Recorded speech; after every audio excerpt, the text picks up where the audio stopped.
ഇന്നൊരു പനീർ കറി ഉണ്ടാക്കണത് പെട്ടെന്ന് നമുക്ക് നല്ല ടേസ്റ്റിലൊരു പനീർ കറി ഉണ്ടാക്കിയെടുക്കാം. ഞാൻ പാൻ വെച്ചു, അതിലേക്ക് 2 ടേബിൾ സ്പൂൺ റീഫൈൻഡ് ഓയിലാണ് ഒഴിച്ചു കൊടുത്തത്.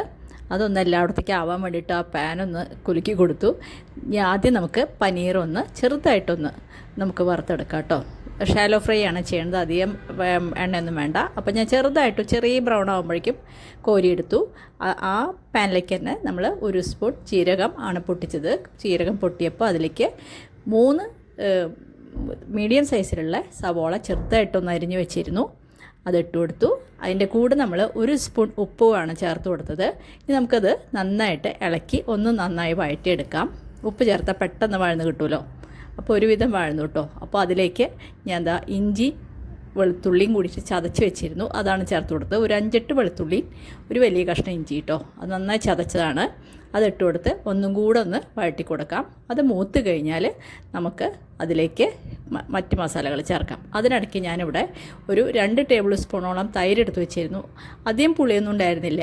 അതിലേക്ക് ഒരു 1/2 ടീസ്പൂൺ മഞ്ഞൾപ്പൊടി, 1 ടീസ്പൂൺ മല്ലിപ്പൊടി, 1 ടീസ്പൂൺ നല്ല മുളക് പൊടി ചേർത്തു. പിന്നെ ഒരു 1/2 ടീസ്പൂൺ ഗരം മസാലയും കൂടി ചേർത്തു കേട്ടോ. എന്നിട്ട് നന്നായിട്ടൊന്ന് കലക്കി വയ്ക്കാം. ഇടയ്ക്കിടയ്ക്ക് നമുക്ക് നമ്മുടെ സവോള ഒന്ന് ഇളക്കി കൊടുക്കണേ. അപ്പോൾ അത് തയ്യാറാക്കി വെച്ചു മസാല. പിന്നെ ഒരു തക്കാളിയും ഒരു 2 കഷ്ണം പനീറും കൂടി എടുത്ത് വെച്ചിട്ടുണ്ട്. ഒന്ന് അരച്ച് കഴിഞ്ഞാൽ ഒരു കൊഴുപ്പ് കൂടുമല്ലോ, ടേസ്റ്റും കൂടും. അപ്പോൾ ഞാൻ അത് അരച്ചെടുത്തു കേട്ടോ. അപ്പോഴേക്കും അടുപ്പത്ത് നമ്മുടെ സവോള നന്നായിട്ട് വഴന്നു വന്നു. ഇഞ്ചി വെളുത്തുള്ളിയൊക്കെ നല്ലോണം മൂത്തേക്കണു. ഇനി നമുക്ക് അതിലേക്ക് നമ്മൾ അരച്ച തക്കാളിയുടെ പേസ്റ്റ് ഇട്ട് കൊടുക്കാം.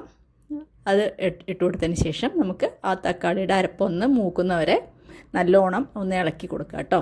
ഇപ്പോൾ ഒരുവിധം നന്നായിട്ട് മൂത്ത് വന്നിട്ടുണ്ട്.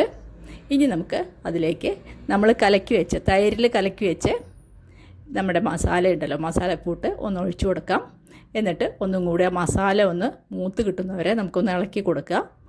അപ്പോൾ കുറച്ചും കൂടി എണ്ണ ഒഴിച്ചാൽ നല്ല സ്വാദായിരിക്കും. ഞാൻ അധികം ഒന്നും എണ്ണ യൂസ് ചെയ്തിട്ടില്ല. ഇനി നന്നായിട്ടൊന്ന് ഇളക്കിയിട്ട് അതിലേക്ക് നമ്മൾ ഒരു ക്യാപ്സിക്കം അരിഞ്ഞ് വെച്ചിരുന്നു, ആ ക്യാപ്സിക്കം ഇട്ട് കൊടുക്കാം. അത് നന്നായിട്ട് ആ ക്യാപ്സിക്കം ഒന്ന് ജസ്റ്റ് ഒന്ന് പച്ചമണം വേണ്ടു കേട്ടോ, ഒന്ന് ഇളക്കി കൊടുക്കുക.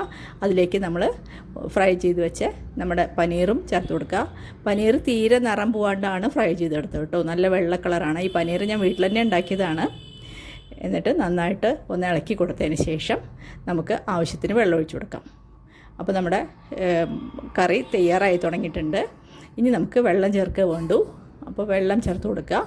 എത്ര ഗ്രേവി വേണോ അതനുസരിച്ച് വെള്ളം ചേർക്കുക കേട്ടോ. ഞാനിവിടെ ഒരു കപ്പിൽ ഒരു 3/4 കപ്പോളം വെള്ളം ഒഴിച്ചു കൊടുത്തിട്ടുണ്ട്. ഇനി നമുക്ക് ഇളക്കിയിട്ട് നമുക്ക് ഒന്ന് വേവിച്ചെടുക്കാം. നല്ലോണം ഇളക്കി കൊടുക്കുക. ഇനി ക്യാപ്സിക്കൊക്കെ ഒന്ന് വെന്ത് ഒന്ന് യോജിച്ച് വരണമല്ലോ, അതുവരെ ഒന്ന് അടച്ചു വെച്ച് വേവിക്കുക കേട്ടോ. അങ്ങനെ അടച്ചു വെച്ച് ഒരു 6-7 മിനിറ്റ് വേവിക്കണം. ഇനി നമ്മൾ ചേർത്ത് കൊടുക്കുന്നത് കസൂരി മേത്തിയാണ്. 1 ടേബിൾ സ്പൂണോളം കസൂരി മേത്തി നന്നായിട്ട് കയ്യിൽ വെച്ച് തിരുമ്പിയിട്ട് ഇട്ട് കൊടുക്കുക. ഇനി നമ്മൾ കുറച്ച് മല്ലിയില കൂടെ ചേർത്ത് കഴിഞ്ഞാൽ നമ്മുടെ കറി തയ്യാറായി. അതിനിടയ്ക്ക് നമ്മൾ ഒരു 1/2 ടീസ്പൂൺ പഞ്ചസാര കൂടി ചേർക്കുന്നുണ്ട്. അതിൻ്റെ ടേസ്റ്റ് ഒന്ന് ബാലൻസ് ചെയ്യാൻ വേണ്ടിയിട്ടാണ് നമ്മൾ പഞ്ചസാര ചേർക്കുന്നത്. അപ്പോൾ നമുക്ക് അതിലേക്ക് ഒരു 1/2 ടീസ്പൂണോളം പഞ്ചസാര കൂടി ചേർത്ത് സ്റ്റവ് ഓഫ് ചെയ്യാം കേട്ടോ. അപ്പോൾ എല്ലാവരും ഒന്ന് ലൈക്ക് ചെയ്യണേ.